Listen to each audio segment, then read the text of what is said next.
Hi, I'm Graham, Managing Director at Cheeky Monkey. Cheeky Monkey has been in business for over 20 years and provides IT services to our clients throughout the UK. And today I'm lucky enough to have Natalie with me, who's a subject matter expert in cybersecurity. Welcome, Natalie. Thank you for having me. A business owner was starting with nothing, no knowledge. What would you suggest would be the first steps that they take to look at cyber and protection? Okay, so some of the first things they should have is they should have an incident response plan. That's very important. They should have multi-factor authentication. Do you want to talk a little bit more about that? Sure. So multi-factor authentication is simply more than just having a username and a password. It is having that username and a password, and then you think of it as two-factor authentication, where you might get an SMS text message, or you may use an app. So there's a Google Authenticator or Microsoft Authenticator, and there's others that are out there, and they're free to download. And it'll prompt you with a rotating code. So you put in your username and your password, and then whatever you're using for that next method of authentication will give you another code that you need to put in. And like I said, I'm pretty paranoid, so I actually have a hardware token that I use for things I can use a hardware token for. So that's completely under my control. Even if someone were to steal my phone and break into my phone, they wouldn't have my hardware token. Yeah, because you do hear about phones getting stolen. Stolen or cloned or Yeah. SIM swapping, all that good Yeah, there was stuff. something in the news a couple of weeks ago about somebody going into gyms and breaking into lockers and stealing phones with purses and wallets in there as well, Yeah. and getting everything all in one go. Because typically the banks will send a message to a phone. Right. Oh, yeah, exactly. Some other things I would suggest is, these days antivirus honestly is just not enough, Okay. because antivirus can only detect what we call known knowns. If you think about how antivirus works, it takes a list of rules, and the only thing it can detect is what those rules tell them it can detect, right? Yep. So we recommend these days, especially as more and more people are working from home, that you deploy endpoint detection and response. And this is typically a small piece of software that we call an agent that sits on each individual computer, the laptop, the desktop, whatever, you guys are using.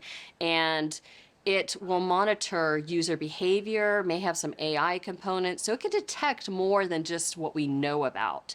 It actually can detect behaviors. So if an app acts in an unexpected way and launches another application or service, that's something that an EDR could detect. It's not something that an antivirus is built to detect. So the other stuff that I would recommend is definitely backups, right?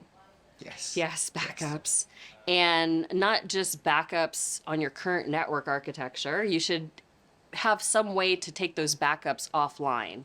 So again, if the unthinkable happens and a bad guy gets in your system and they encrypt everything, they don't encrypt your backup as well. And just like you practice your incident response plan, you should practice your backup restore. Make sure that your restore works. Okay. Yeah, make sure your restore works. And again, paranoid, I am seeing more and more where businesses that aren't regulated are also deploying what we call a secure information and event management system. And what would that be typically? So it's kind of like the counterpart to the EDR, where the EDR concentrates on what's happening on your laptops. The SIEM, as we call it, or SIEM, some people say SIEM, that takes in logs from all kinds of stuff on your network. So it could take logs from your EDR, it could take logs from your Windows machines, it could take logs from your Microsoft 365, and it could take that information and correlate it and look for threats and look for it across many things. Say something came in through the firewall, or all of a sudden a particular computer is pinging the firewall, trying to send something out to a known bad computer, for lack of a better term. It could detect things like that. And I hear things about security operations centres. What are those? Yes. So What we call it at ConnectWise is we call it managed detection and response. And that is simply having the EDR and or having the SIM and having a security operations center monitor that, because these tools tend to be very noisy. And what I mean by noisy is they're going to alert you on every single thing that happens. Every single thing that happens on your network, right? So you want someone who is a security professional who understands what those alerts mean and what is a false positive versus an actual problem. So, for instance, say Bob in accounting. I always like to pick on Bob. Yeah, he's the best person to Oh, pick on. he It's is terrible, isn't he it? is Yeah. Bob's about to go on vacation, right? Yeah. And he has not finished his budgeting project. So he is putting tons of stuff in his personal Dropbox, right? So you want to know that Bob is doing that, right? Yes. So that would be an alert. So the SOC would know, is Bob allowed to use that? Unless you've had a conversation with them, they may not know that Bob's allowed to use Dropbox or not allowed to use Dropbox. And they may say, hey, Graham, Bob in finance is at it again. What do you want us to do? You need to do something about him.